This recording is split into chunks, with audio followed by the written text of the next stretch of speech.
masjid dan jajaran takmir, dan tak lupa yang saya hormati masyarakat Garung di sekitar Masjid Fatimah.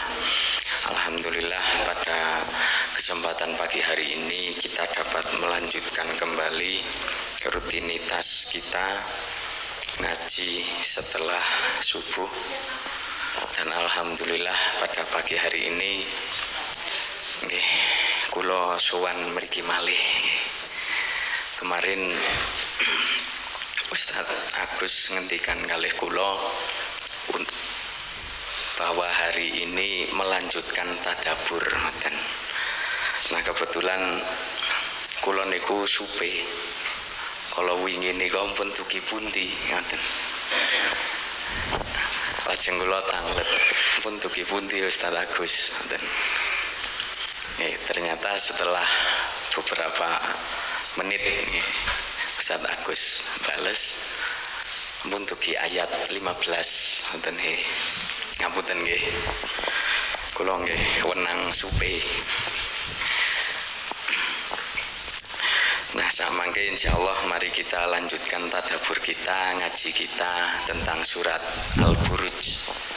Insyaallah kita lanjutkan. Tapi sebelumnya saya juga mohon maaf, misal kok setiap kali pertemuan setitik temen ayate ngoten, rong ayat ngoten termasuk penyakit atau mungkin keinginan kita itu ketika belajar memang seringkali terkesan gugup ngoten, pinginnya cepet rampung. Bahkan kula kiambek sering raos ngoten ketika mempelajari satu kitab atau satu buku, bahan satu surat dalam Al-Qur'an niku kadang kepingin cepet-cepet rampung ngoten. Nah pilih di antara jenengan ada yang merasakan seperti itu, kula nyuwun ngapunten. Insyaallah nanti karena sudah sampai ayat 15 kita selesaikan semoga waktunya cukup, dan semoga kula mboten dongeng teng pundi-pundi, fokus ngaji Bismillahirrahmanirrahim. Tapi alangkah baiknya kita mulai dari ayat 12 nggih. A'udzubillahi minasyaitonirrajim. Inna batsya rabbika lasyadid innahu huwa yubdi'u wa yu'id, dan seterusnya. Kita murajaah sedikit. Inna batsya rabbika lasyadid. Jadi setelah Allah menjelaskan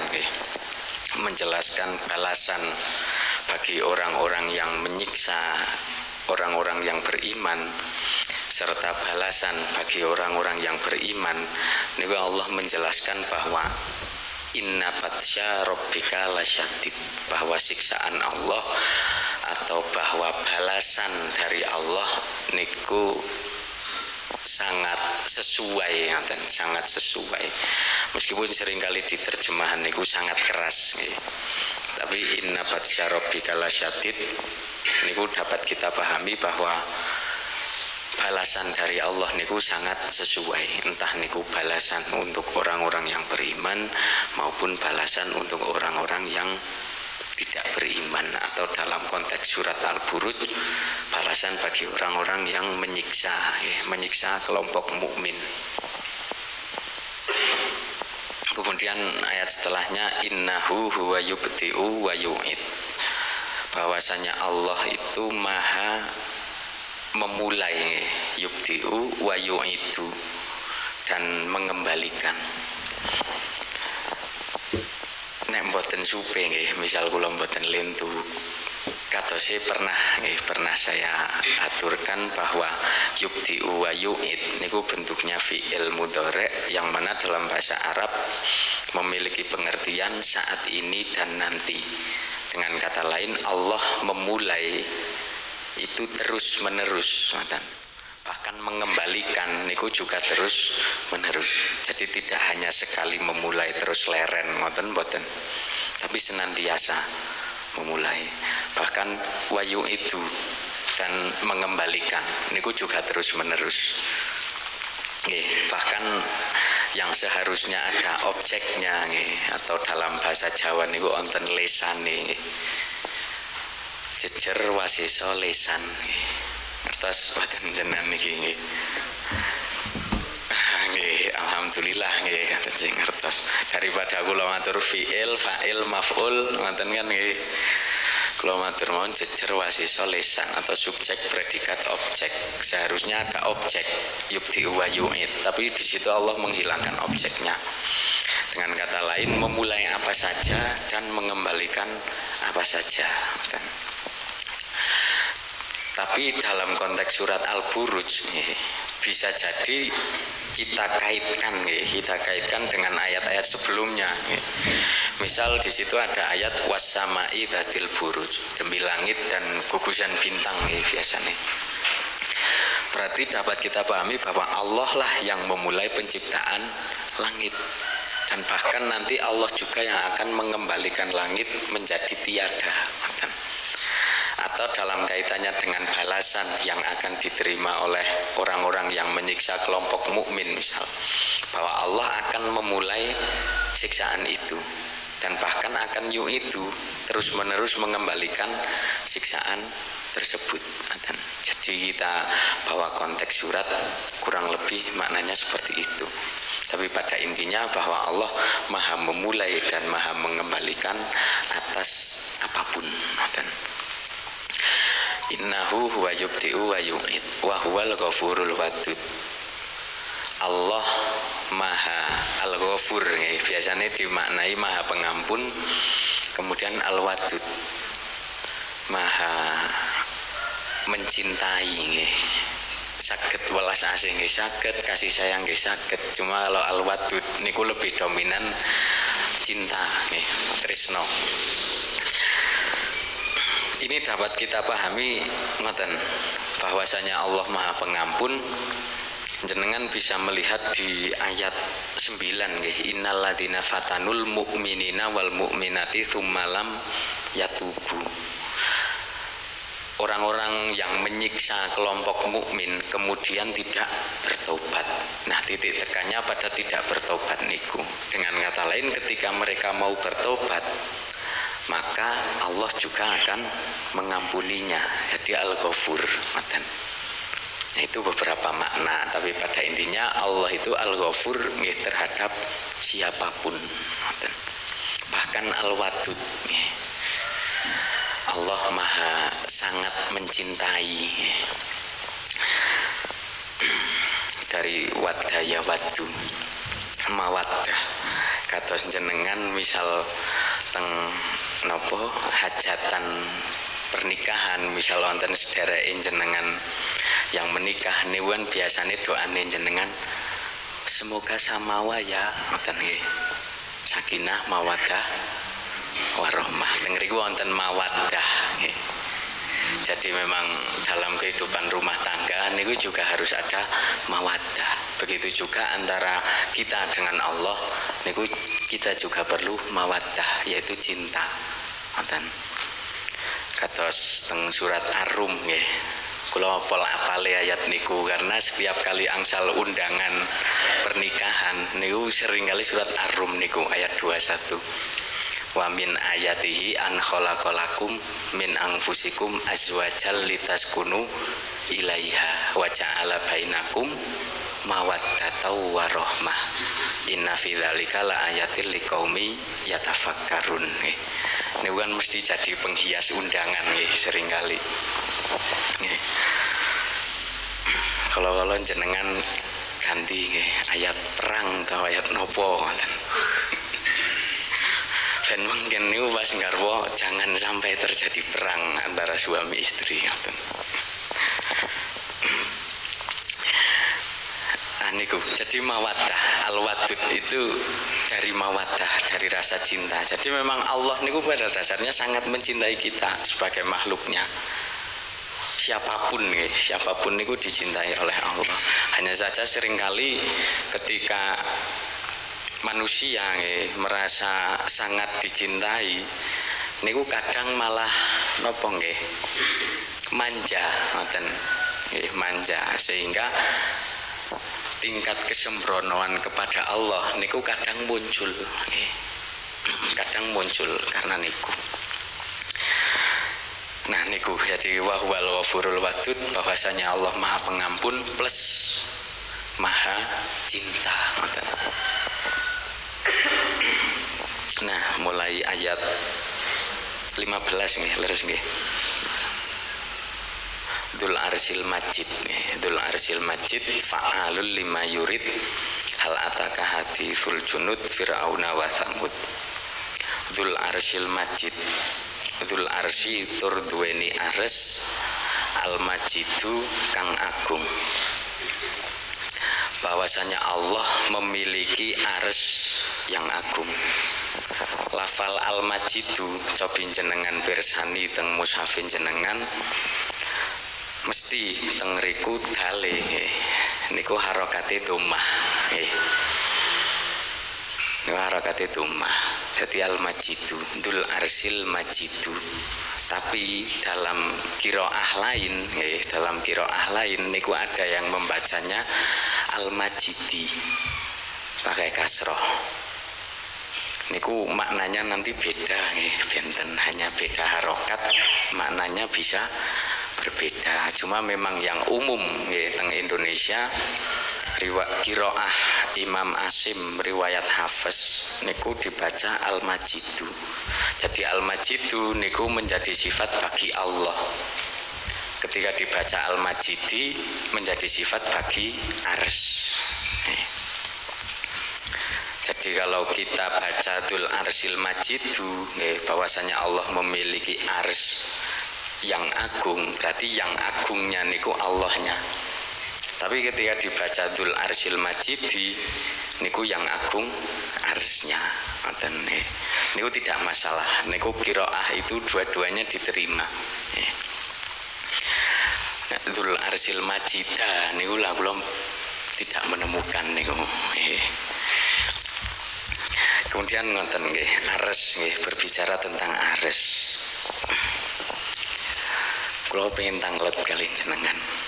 Apa yang bisa jenengan bayangkan ketika mendengar lafal ars? Niki kula tanglet nggih. Singgasana nggih. Singgasana. Kerajaan nggih. Malih istana. Nggih, wonten malih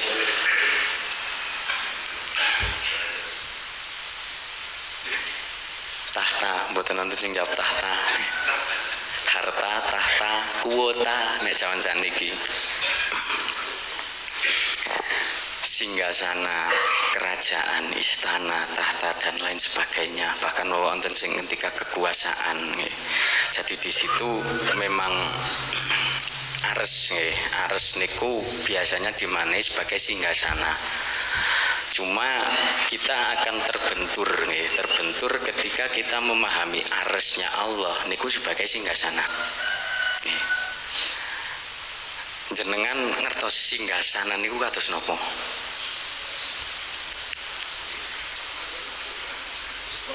Kursi nggih, kados kursi.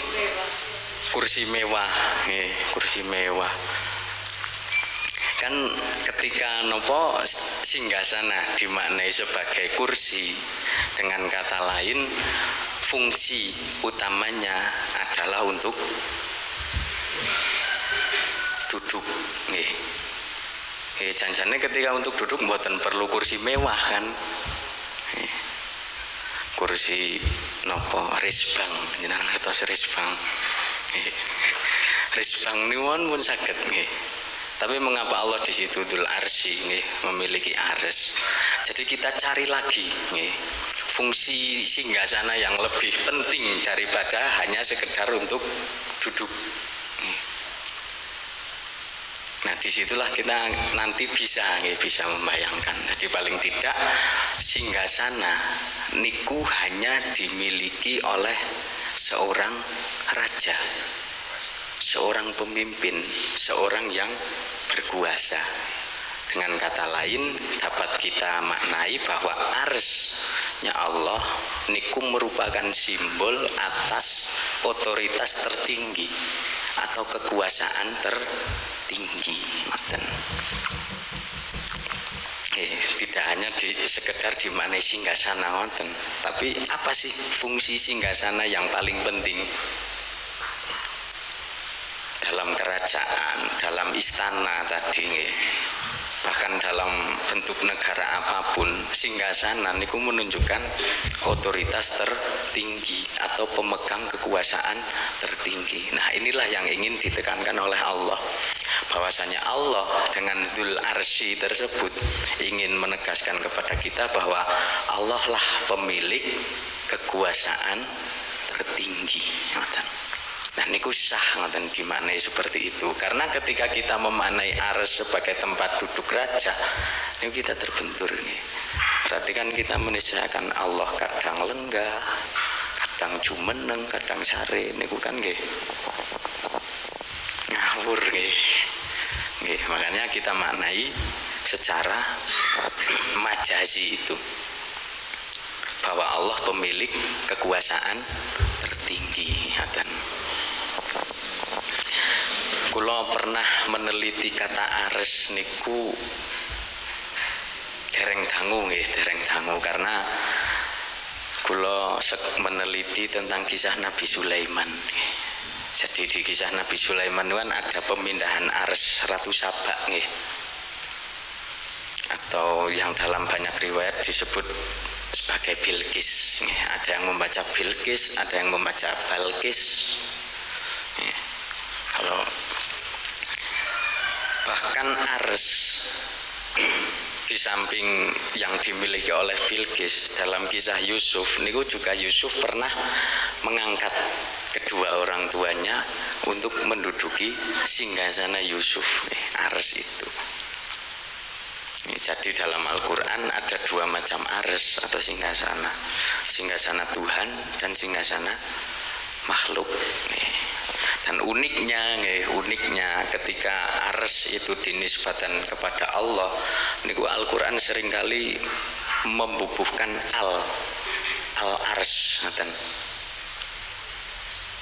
Mboten langsung arsun ngoten mboten, tapi al-arsy niku menunjukkan bahwa sejatinya kekuasaan tertinggi meskipun makhluk dalam hal ini manusia memiliki kekuasaan tertinggi, misal dalam negara, dalam organisasi atau apapun, tapi sejatinya pemilik yang tertinggi niku adalah Allah.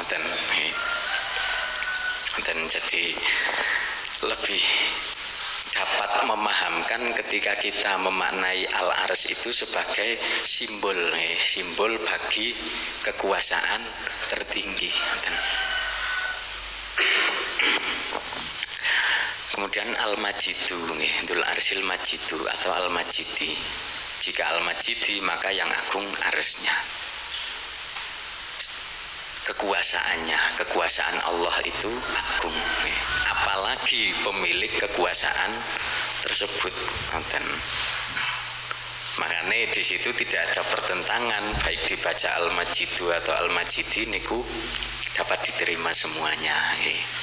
Jadi pada intinya Allah niku maha agung. Seperti yang sering kita baca setiap hari, minimal niku berapa kali di tahiyat akhir, fil alamina innaka hamidum majid. 5 kali berarti minim sehari sholat wajib, belum nanti kalau jenengan sholat sunnah. Jadi itu memang menunjukkan bahwa Allah niku maha agung. Maha agung, jenengan bisa menggambarkan keagungan Allah paling irna niku ketika takbir, Allahu Akbar niku jadi lucu ketika kita sudah Allahu Akbar setiap takbir, tapi kita seringkali merasa besar.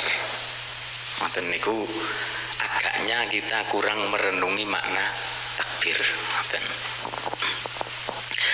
Pun Dzul Arsil Majid pun jam pinten niki nggih. Nggih, wau Ustaz Agus ngendika kalih kula. Nek napa langsungan bae ngoten. Ben tas-tas ngoten. Tas-tas sat-set nggih, pirose ben kathah napa angsal kathah ngoten. Nggih kuwatir kula panjenengan napa nggih kemulugen mangken nek kadang nggih kemulugen. Dan Dzul Arsil Majid nggih bahwa Allah pemilik kekuasaan tertinggi dan agung, entah kekuasaannya entah Allahnya. Makanya ayat setelahnya niku Allah membuktikan bahwasanya Allah pemilik kekuasaan tertinggi. Fa'alul lima yurid, fa'alun tur zat kang agawe lima maring perkara yuridu kang karep sapa Allah. Allah maha kuasa atau maha melakukan apapun sesuai dengan apa yang dikehendaki oleh Allah. Tapi yang perlu kita catat, boten njur sakarepe dhewek. Ngoten nggih.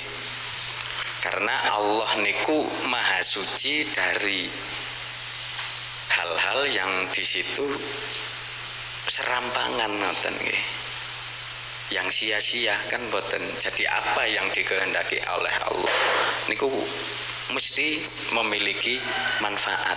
Mboten ngatos kula jenengan misal nggih ketika melakukan sesuatu kadang nggih sakarepe dhewek niku. Nah niku ketika kita nisbatkan kepada Allah niku nggih kirang sopan ngoten. Jadi memang Allah Maha berkehendak melakukan apa saja sesuai dengan apa yang dikehendaki oleh Allah ngoten. Fa'alul lima yurid. Memang kadang itu kita sebagai manusia mau melakukan apa ngoten misal mau berimprovisasi dalam hidup misal niku kadang takut aja engko kasile alah yang ana ngoten nggih aja engko Allah berkehendak lain aja apa ngoten kakean aja nggih akhirnya yanjur aja temenanan nggih. Nah niku yang perlu kita waspadai nggih sikap semacam itu. Jangan-jangan ngoten nggih.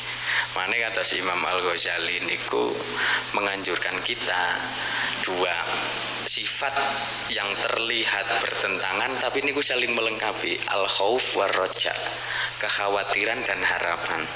Jadi menghadapi takdir Allah, menghadapi ketentuan Allah, menghadapi kehendak Allah, niku kita perlu dua niku, khawatir dan berharap dalam satu waktu. Mboten kakean kuatire sehingga kula jenengan nanti tidak jadi berbuat, atau jangan sampai kita terlalu banyak berharap. Karena sifatnya manusia ketika harapannya hasilnya niku tidak sesuai dengan harapannya, mentok niku kan kula jenengan dresulah.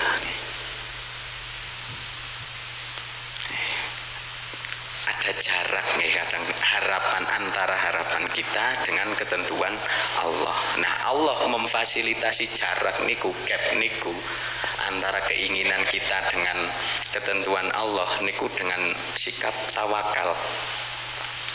Tawakal. Makanya paling boten nggih ketika kula jenengan sudah bertawakal, ketika hasilnya niku tidak sesuai dengan harapan kita bisa sabar. Akhirnya mboten dresula. Begitu juga ketika kita sudah tawakal dan hasilnya niku sesuai dengan harapan kita, niku kita akan pandai bersyukur, mboten njur sombong nggih. Ngoten nggih, niku pentingnya tawakal di situ. Tapi perlu kula aturaken bahwa tawakal niku mboten njur pasrah bongkokan kalih Allah niku mboten. Mboten. Nggih, monggo ya Allah pripun lah, ngoten mboten. Kita tetap perlu usaha, nggih. Perlu ada usaha. Terus nanti hasilnya nikulah Allah yang menentukan. Fa'alul lima yurid. Jadi apa saja nggih. Allah maha berkehendak melakukan apapun. Nah, jika kita kaitkan dengan konteks surat Al-Buruj, kita bisa mengambil misalnya ayat 9 dan 10 nggih, atau 10 dan 11.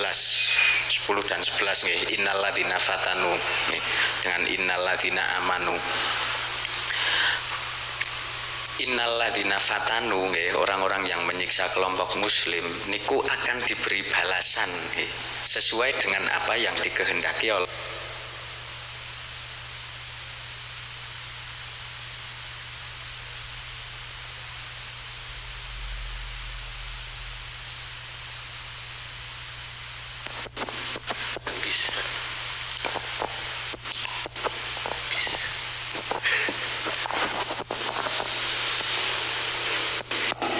napa niki isyarat nggih bahwasanya saya harus menyudahi kajian pagi ini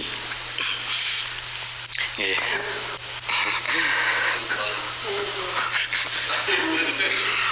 Astagfirullah, kula pun istighfar Bu.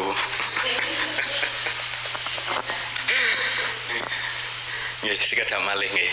Kula bali malih. Jadi Allah maha berkehendak melakukan apapun dalam hal memberi balasan terhadap orang-orang yang menyiksa orang mukmin dengan balasan berupa adzabu jahannama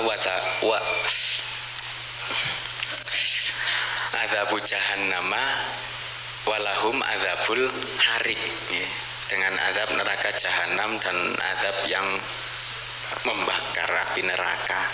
Begitu juga Allah berkehendak memberi balasan sesuai apa yang Dia kehendaki terhadap orang-orang yang beriman dan beramal soleh, bahwa lahum jannatun tajri min tahtihal anhar. Jadi fa'alul lima yurid bisa kita bawa ke hal tersebut kalau kita kontekstualisasikan dengan surat Al-Buruj. Fa'alul lima yurid. Jadi mulai inna batsya rabbika lasyadid innahu huwa yubdi'u wa yu'id wa huwal ghafurul wadud dzul arsyil majid. Fa'alul lima yurid niku termasuk ayat-ayat yang menafsirkan ayat sebelumnya. Wa manaqamu minhum illa ayyuminu billahil azizil hamid, termasuk menafsirkan ayat tersebut. Jadi lebih menjelaskan bagaimana keazizan Allah dan bagaimana kehamidan Allah, bagaimana keperkasaan Allah dan keterpujian Allah. Di situan menunjukkan keperkasaan Allah. Misal inna batsya rabbika lasyadid, bahwasanya balasan Allah niku sangat sesuai atau sangat keras. Niku menunjukkan keperkasaan Allah, al-aziznya Allah. Tapi ayat wahwal ghafurul wadud, bahwasanya Allah maha pengampun dan maha cinta, maha kasih, niku menunjukkan kehamidan Allah, keterpujian Allah. Jadi kadang dalam satu surat pun bisa kita mencari tafsirnya. Al-Quran yufassiru ba'duhu ba'dan, dalam salah satu kaidah ilmu tafsir, bahwasanya sebagian Al-Quran niku menafsirkan sebagian yang lain.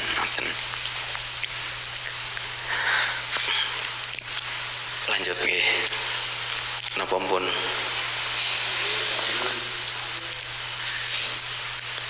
nggih tesih kasih.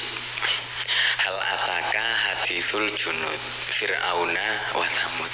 Hal ataka ana ta wis nekani ing sira Muhammad apa hadithul junud, beritane pira-pira tentara rupane Fir'auna Fir'aun wa Thamuda lan Thamud.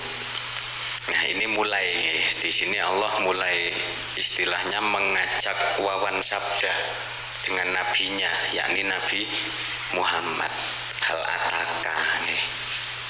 Di situ niku kebanyakan mufasir menafsirkannya sebagai Nabi Muhammad. Jadi sudah datangkah kepadamu wahai Muhammad berita tentang bala tentara. Dan yang perlu kita catat bahwasanya hal ataka hadithul junud niku kan semacam pertanyaan nggih. Tapi bukan berarti pertanyaan di situ karena Allah tidak tahu, ngoten. Mane dalam bahasa Arab niku pertanyaan ada dua nggih. Ada as-su'al dan al-istifham. Nah, as-su'al nikilah pertanyaan yang kita sampaikan untuk mencari tahu, sedangkan al-istifham niki bisa banyak maknanya. Termasuk hal ataka hadithul junud ini masuk istifham. Jadi tujuannya bukan Allah bertanya, tapi Allah memastikan. Mane dalam beberapa kitab tafsir ketika menafsirkan hal ataka hadithul junud niku diganti nggih, qad ataka hadithul junud. Benar-benar telah datang kepadamu wahai Muhammad berita tentang bala tentara. Jadi di situ Allah ingin mengingatkan Nabi Muhammad atau ingin memantapkan hati Nabi Muhammad. Ya sama seperti kita sebagai manusia kadang menggunakan pertanyaan untuk mengingatkan orang lain. Misalnya, loh, bukan wingi wis tak kebiri rika, ngoten. Kan niku semacam pertanyaan, tapi tujuannya untuk memastikan nyong aslinya ketwinge sing beri rika, ngoten kan nggih. Nggih, berarti semacam seperti itu hal ataka hadithul junud, bahwasanya sebelum ayat ini turun Nabi Muhammad telah menerima berita tentang al-junud, tentang bala tentara. Siapa bala tentara tersebut? Fir'auna wa Thamud, yakni Fir'aun dan kaum Thamud. Di situ memang hanya Fir'aun yang disebutkan, padahal kan Fir'aun itu terkenal dengan bala tentaranya yang sangat banyak. Jadi itu simbol, Fir'aun itu simbol. Wa Thamud dan kaum Thamud. Kaum Thamud niku kaume sinten? Sinten? Nabi Soleh nggih. Wa ila Samuda akhahum Sholihah. Nggih. Teng surat Asy-Syams nika kan nonton nggih. Kadzabat Samudu bitawwaha idzim ba'atsa ashqaha faqala lahum Rasulullahi naqatallahi wa subyaha. Tengriwan ada kode dari Allah naqah nggih. Faqala lahum Rasulullahi naqatallahi nggih, unta nggih.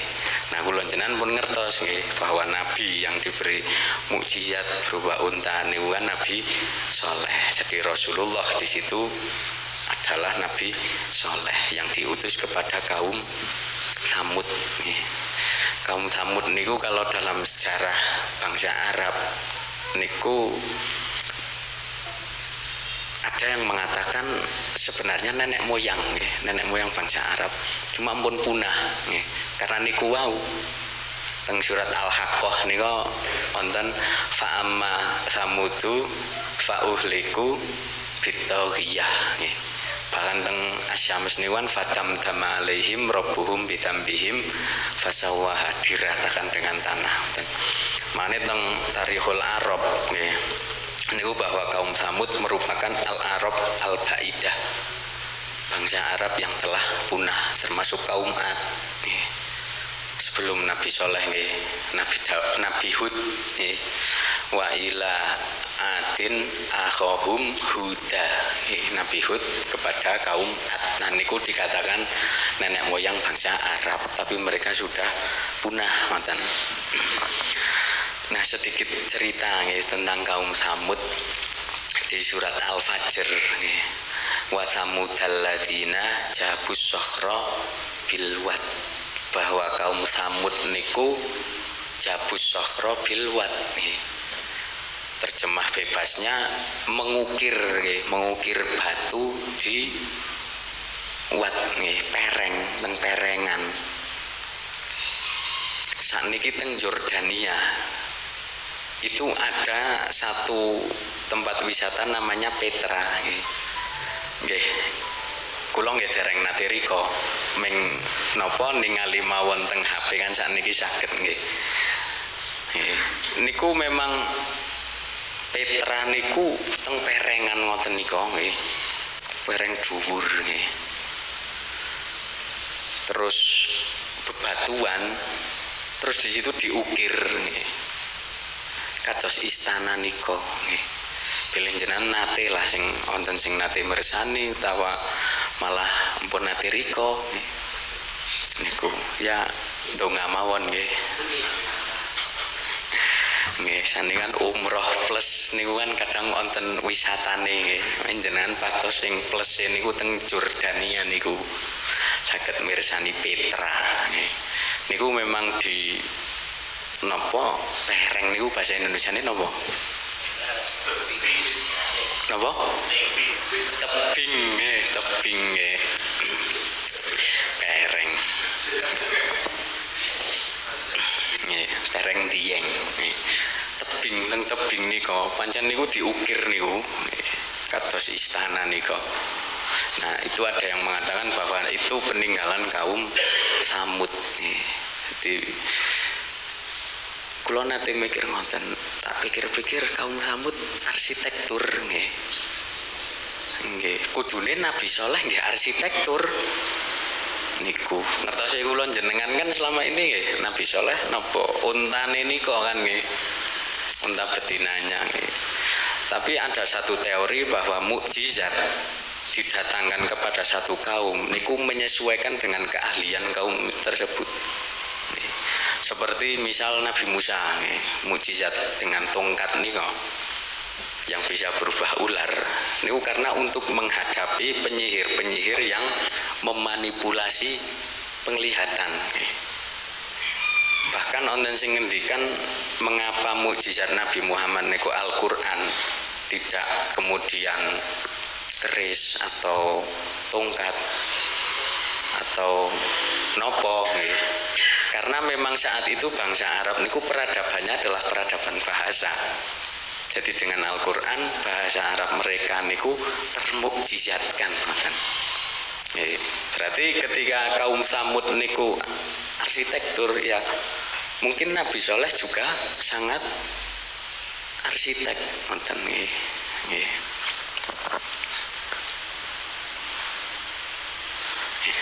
2 menit lagi.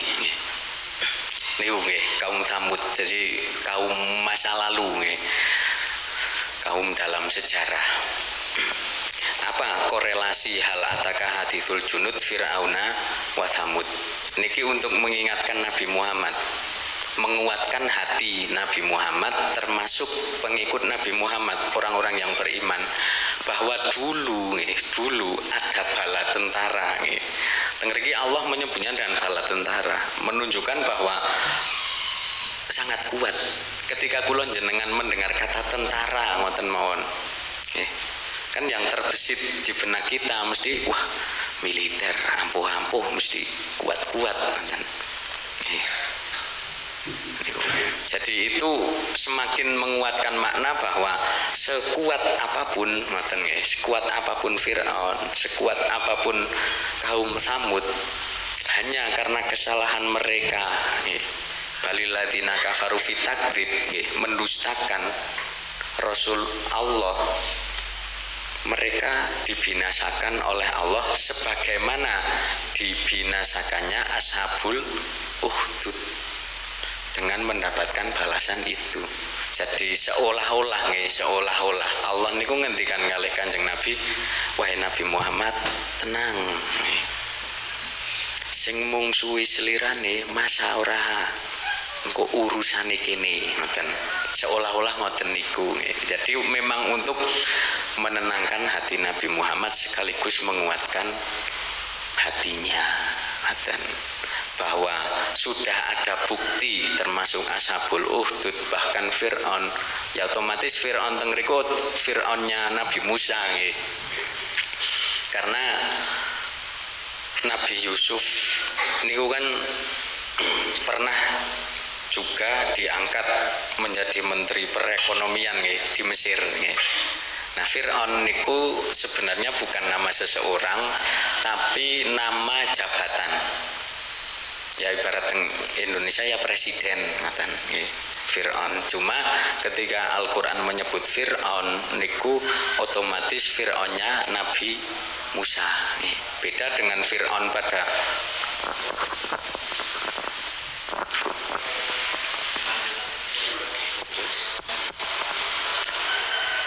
sekedap malih nggih. Beda dengan Fir'aunnya pada masa Nabi Yusuf nggih. Al-Qur'an menyebutnya sebagai Al-Aziz nggih. Niku ya memang unik teng riku nggih Al-Qur'an. Jadi dengan satu lafal pun bisa otomatis ki Fir'aun kae ngoten. Jadi yang dibinasakan oleh Allah teng riku adalah Fir'aunnya Nabi Musa nggih. Dalam beberapa penelitian ada yang mengatakan Fir'aunnya Nabi Musa niku Ramses II, salah satu pendiri kerajaan dinasti Mesir baru, tapi sebelum Masehi niku. Mungkin jenengan bisa baca-baca niku untuk menambah wawasan niku cari penelitian ngoten nggih. Cuma kebenarannya bagaimana nggih masih terbuka ruang untuk didiskusikan. Konten hadi hal ataka hadithul junud fir'auna wa thamud balil ladina kafaru fi takdzib. Nah niki yang cukup unik, jenengan bisa membaca surat sebelumnya balil ladina kafaru yukadzibun, tapi di surat Al-Buruj balil ladina kafaru fi takdzib, sedangkan Al-Insyiqaq balil ladina kafaru yukadzibun.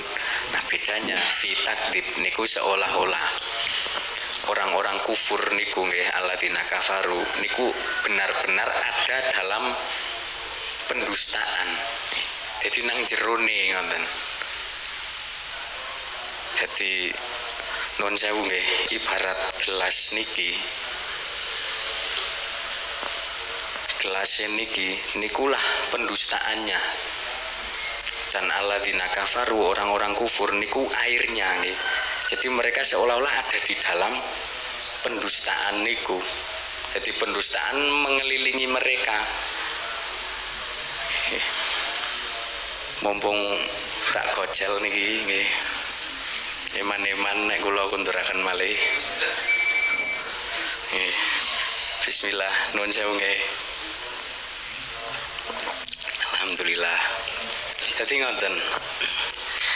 Seolah-olah alladzina kafaru niku ada di dalam dan dilingkupi oleh pendustaan niku. Mereka terkontrol oleh pendustaannya. Nah, ayat setelahnya wallahu miwaraihim muhit. Allah lebih melingkupi lagi ngoten nggih. Jadi semacam napa nggih? Kue lapis niku lah, ada lapis-lapis ngoten. Balilladzina kafaru fi takdzib wallahu min waraihim muhit bal huwa Qur'anum Majid fi lauhim mahfud. Nah, khusus yang didustakan pada masa Nabi Muhammad adalah Qur'anum Majid. Quran yang mulia. Fi lauhim mahfud. Nah, ini pernah ada pertanyaan tentang lauh mahfud nggih. Memang pendustaan terhadap Al-Qur'an niku mboten terus serta-merta saya tidak percaya terhadap Al-Qur'an, ngoten mboten. Kula yakin ketika jenengan satu persatu saya tanyai, beranikah Anda mengatakan bahwa Anda tidak percaya dengan Al-Qur'an? Kula yakin jenengan tetap mboten wantun. Siapapun sing teng KTP ini Islam mesti mboten wantun.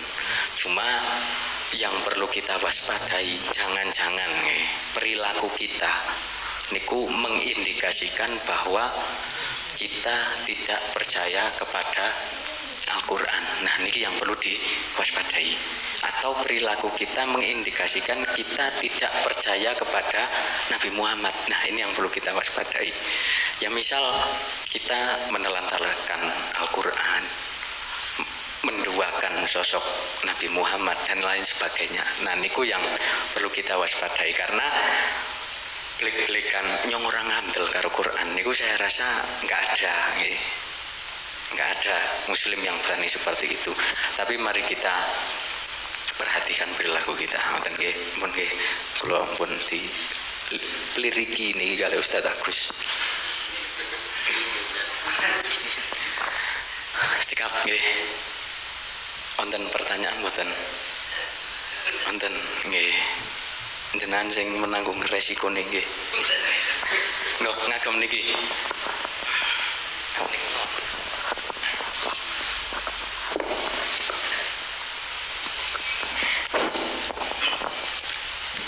Bismillahirrahmanirrahim. Assalamualaikum warahmatullahi wabarakatuh. Waalaikumsalam warahmatullahi wabarakatuh. Semoga Allah merahmati, meridhoi dan melindungi Pak Ustadz, kita semua dan seluruh kaum muslimin. Amin ya rabbal alamin. Izin satu pertanyaan Pak Ustadz. Ini agak atret sedikit, mentadaburi ayat 11 Al-Buruj yang artinya sungguh orang-orang yang beriman dan mengerjakan kebajikan, mereka akan mendapatkan surga mengalir di bawahnya sungai-sungai. Itulah kemenangan yang agung. Di Garung Wonosobo ini di bawahnya ada Sungai Serayu, Sungai Banteng, Sungai Alur Maya, bahkan ada Kali Beber, Kali Kuning. Pemandangan yang spektakuler, bisa my trip, my adventure. Air yang melimpah, udara yang bersih. Bahkan kalau orang luar kota itu, wah udaranya seger pol. Bahkan juga masyarakat yang ramah dan muslim. Apakah ini tempat Garung ini yang merupakan surga dunia? Jazakallah khairan katsiran. Wahyakum. Jeneng iki ambek mboten masalah. Inilah surga dunia. Cuma ngoten nggih perlu saya aturkan bahwa mengapa surga niku di dalam Al-Quran identik dengan jannatun tajri min tahtihal anhar, kebun yang di bawahnya mengalir sungai. Niku sebenarnya nggih niku pancingan terhadap audien dakwah Nabi. Kebanyakan ayat makiyah nggih. Jannatun tajri min tahtihal anhar. Karena pada saat itu nggih awal Nabi dakwah niku kan audiens, niku kan tetap ora langsung tekan Garung nggih.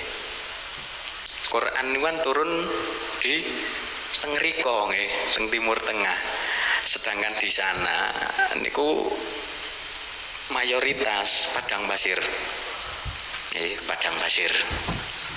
Jadi bagi mereka kebun niku nek cara kula jenengan ya jaman sakniki Pajero utawa Fortuner nggih. Niku bagi mereka kebun nggih, kebon nggih. Sing cara kula jenengan bosen nambah dinawur kebon. Bagi mereka niku harta yang sangat besar. Nggih, jannatun. Bahkan tajri min tahtihal anhar, air nggih. Teng gurun oasis. Niku bisa sampai menghasilkan pertumpahan darah. Rebutan tok nggih. Sedangkan teng mriki tok nggih niku kan nggih nganti saya haring bentung nggih teng mriko nggih rebutan. Makanya Allah menggambarkan surga pada saat itu di awal mula turunnya Al-Qur'an ibarat kebun yang di bawahnya mengalir sungai niku untuk pancingan ben gelem. Dengan kata lain, yang namanya surga niku adalah apa yang kita inginkan di dunia niki. Nanti akan kita dapatkan nanti, ngoten. Dan perlu diperhatikan Kanjeng Nabi nanti ngendika bahwa surga itu mala ainun ro'at wala udunun sami'at. Bahwa mata kita itu belum pernah di dunia ini melihat. Bahkan telinga juga belum pernah mendengar. Apa yang kita lihat di dunia niki niku sama sekali tidak sama dengan nanti di surga nanti ngoten. Jadi intinya niku pancingan ngoten. Ben kula jenengan niku kersa amanu wa amilus sholihat karena mungkin ada bonusnya ngoten nggih. Bisa dipahami nggih. Nek jenengan ajeng damel plang selamat datang di surga dunia garung ngoten nggih. Silahkan nggih. Siapa ngerti mungkin jadi penghasilan daerah kan nggih, wisata. Ngoten nggih, dari saya seperti itu. Cekap nggih, cekap nggih. Misal jenengan kurang puas bisa ditanyakan ke ustadz yang lain atau kiai yang lain. Ngoten, dari saya seperti itu. Niki waktunya pas. Nggih. Wonten pertanyaan lain? Ampun nggih.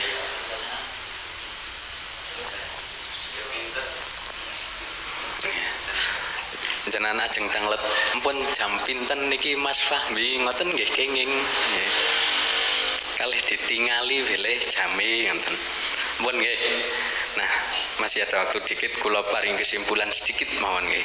Jadi Al-Buruj termasuk surat Makkiyah sehingga memang ayatnya niku pendek-pendek dan seringkali banyak simbol nonton kata wau misal jannatun tajri min tahtihal anhar bahkan adzabul harik nggih memancing penggambaran kita, memancing imajinasi kita. Bahkan ada Dzul Arsyil Majid niku ada beberapa simbol memang tengriku dan potongan-potongan ayatnya niku asik-asik nggih. Dzul Arsyil Majid fa'alul lima yurid ngoten nggih serasi ngoten niku ciri Makkiyah. Dan yang paling penting di ayat terakhir bal huwa Qur'anum Majid fi lauhim mahfud niku memang Allah ingin menekankan kepada kita bahwa Al-Qur'an niku benar-benar penting bagi kehidupan niki. Pun mekaten yang dapat saya sampaikan, semoga ada manfaatnya, berkah dan yang terpenting diridhoi oleh Allah Subhanahu wa taala. Mari kita tutup dengan doa kafaratul majlis bersama. Bismillahirrahmanirrahim. Subhanakallahumma wa bihamdika asyhadu an la ilaha illa anta astaghfiruka wa atubu ilaik. Wallahu a'lam bishawab. Al-Fatihah. A'udzubillahi minasyaitonir rajim. Bismillahirrahmanirrahim. Alhamdulillahirabbil alamin arrahmanir rahim maliki yaumiddin. Iyyaka na'budu wa iyyaka nasta'in ihdinas siratal mustaqim siratal ladzina an'amta 'alaihim ghairil maghdubi 'alaihim waladdallin. Wassalamualaikum warahmatullahi wabarakatuh.